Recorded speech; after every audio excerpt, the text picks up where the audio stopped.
Ca i gos. Aquí diem un ca, allà diuen un gos. D'on ve que existeixen dos mots per parlar del mateix animal en la mateixa llengua? Ca, en plural cans, ve directament del llatí canis i durant uns segles deu haver estat l'únic mot utilitzat en català. Gos és una mica més recent. Se'n coneixen mencions escrites a partir del segle XIV. D'on ha sortit, doncs, gos? És probablement un derivat del crit que servia justament per cridar-lo. I el gos, a poc, ha guanyat la partida contra el ca. La forma ca s'ha anat reduint i avui gairebé només es diu a Catalunya Nord i a les Balears. I la femella?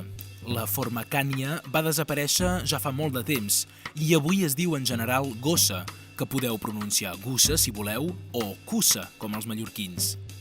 I mot explicat, ja s'ha acabat.